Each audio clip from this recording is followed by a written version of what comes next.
ओम गंग गणपतये नमो नमः। संक्षिप्त शिव पुराण वायु सता अध्याय 35 भाग 1। भगवान शंकर का इंद्र रूप धारण करके उपमन्युओं के भक्ति भाव की परीक्षा लेना, उन्हें क्षीर सागर आदि देकर बहुत सा भर देना और अपना पुत्र मानकर पार्वती के हाथ में सौंपना, कृतार्थ होकर उपमन्यु को अपने माता का स्थान पर लौटना।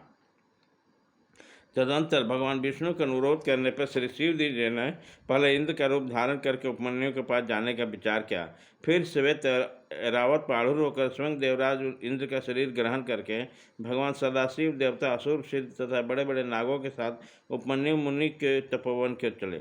उसी समय वह रावत दाई सूर में चबर लेकर शशि से दिव्य स्वरूप वाले देवराज इंद्र को हवा कर रहा था और बाया सूत्र में सूर्ण में श्वेत अस्त्र लेकर उन पर लगाए चल रहा था। उनका रूप धारण करके उमा सहित भगवान सदाशिव उस श्वेत छत्र में पूर्ण तरह से सुशोभित हो रहे थे, जैसे उदित हुए पूर्ण चंद्रमंडल से मंदराचल शोभामान होता है। इस तरह इंद्र के स्वरूप का आश्रय लेकर परमेश्वर शिव उपमन्यु के उस आश्रम पर अपने उस भक्त पर अनुग्रह करने के लिए जा पहुँचे। इंद्र रूपधारी परमेश्वर शिव का आदर कर मुनियों में श्रेष्ठ मुनि ने मस्तक झुकाकर प्रणाम किया और इस प्रकार बोला, देवेश्वर जगन्नाथ भगवान देव शिरोमणि, आप स्वयं ये पधारे हैं, इससे मेरा यह आश्रम पवित्र हो गया। इंद्रधारी शिव बोले, उत्तम व्रत का पालन करने वाले दौम्ब के बड़े भैया महामुनि उपमन्यु, मैं तुम्हारी तपस्या से बहुत संतुष्ट हूँ। तुम वर मांगो, मैं तुम्हें संपूर्ण अभीष्ट वस्तुएं प्रदान करूँगा। वायुदेवता कहते हैं, इंद्र देवता के ऐसा कहने पर मुनिवर उपमन्यु ने हाथ जोड़कर कहा, भगवान, मैं भगवान शिव की भक्ति मांगता हूँ। यह सुनकर इंद्र ने कहा, क्या तुम मुझे नहीं जानते? मैं समस्त देवताओं का पालक और तीनों लोकों का अधिपति इंद्र हूँ। सब देवता मुझे नमस्कार करते हैं। ब्रह्म से मेरा भक्त हो जाओ, सदा मेरा ही पूजा करो, तुम्हारा कल्याण हो, मैं तुम्हें सब कुछ दूंगा। निर्गुण रुद्र को त्याग दो, उस निर्गुण रुद्र से तुम्हारा कौन सा कार्य सिद्ध होगा जो देवताओं के पंक्ति से बाहर होकर पिशाच भाव को प्राप्त हो गया।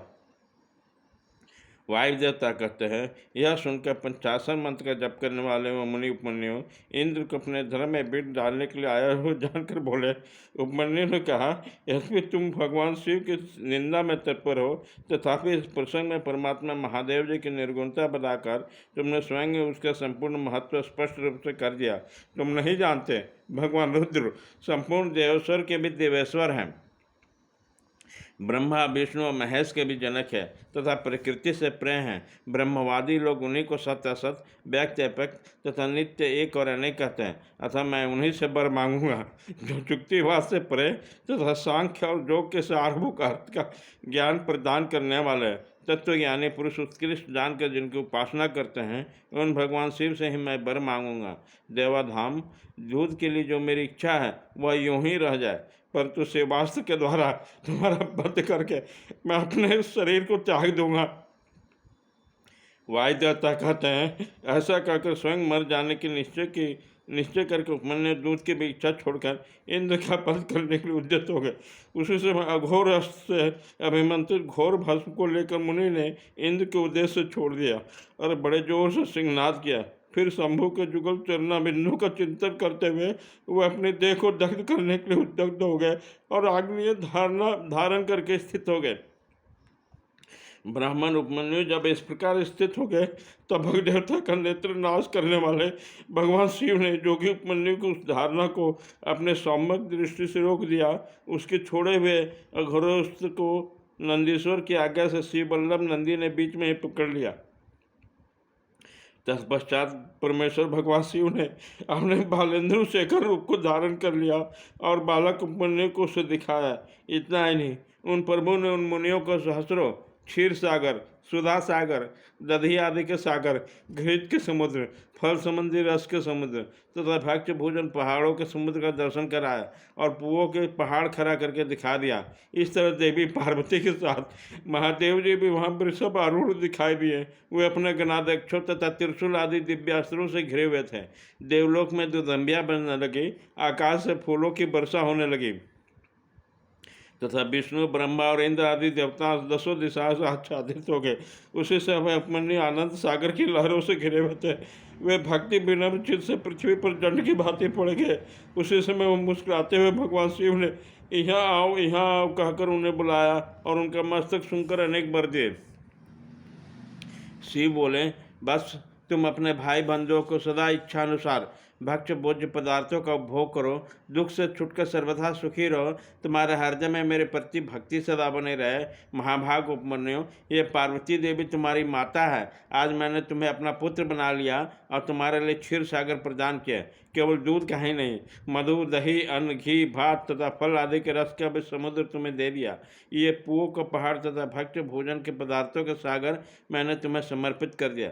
महामुनि, ये सब ग्रहण करो। आज से मैं महादेव तुम्हारा पिता हूँ और वो जगदम्बा उमा तुम्हारी माता है। मैंने तुम्हें अमृत तथा गणपति का संतान प्रदान किया है।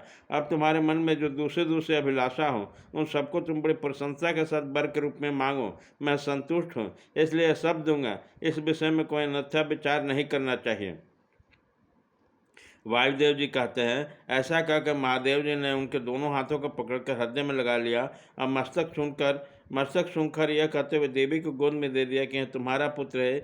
देवी ने कार्तिकेय के भांति प्रेम पूर्वक मस्तक पर अपना कर कमल रखा और अविनाशी को मार्ग पद प्रदान किया। क्षीर सागर ने भी साकार रूप धारण करके हाथ में अनसर पिंडी भूत स्वादिष्ट दूध समर्पित किया।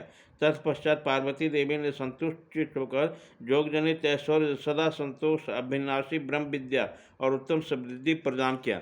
तदंतर उनके तपोमय तेज को देखकर प्रसन्नचित होकर शंभु ने उपमन्यु मुनि को पुनः दिव्य वरदान दिए। पशुपति व्रत, पशुपति ज्ञान, तात्विक व्रत योग तथा चिरकाल तक उन्हें प्रवचन की परम पटुता उन्हें प्रदान किए। भगवान शिव और शिवा के दिव्य वर से नित्य कुमारत्व पाकर वो परमोदित होते। उसके बाद वो प्रसन्नचित होकर प्रणाम करके हाथ जोड़कर ब्राह्मण उपमन्यु ने देवदेव महाश्वर से वर मांगा। उपमन्यु बोले, देवेश्वर प्रसन्न होइए, परमेश्वर प्रसन्न हुए और मुझे अपने परम दिव्य अभिचारिणी भक्ति दीजिए। महादेव, मेरे जो अपने सगे संबंधी है उसमें मेरी श्रद्धा बनी रहने का वर दीजिए। साथ ही अपना दासत्व उत्कृष्ट ने और नित्य समय पर प्रदान कीजिए। ऐसा कहकर प्रसन्नचित होकर दिश्रेष्ठ उपमन्यु ने हर्षित गदगद वाणी द्वारा महादेव जी का स्तवन किया। उपमन्यु बोले, देवोदेव महादेव, शरणागत वत्सल, करुणा सिद्धन, सदा से सांब शिव, आप सदा मुझ पर प्रसन्न हुए। वायुदेव ऐसा कहते हैं, उनके ऐसा कहने पर सबको वर देने वाले पंचात्मा महादेव ने मुनिवर उपमन्यु को इस प्रकार वर दिया।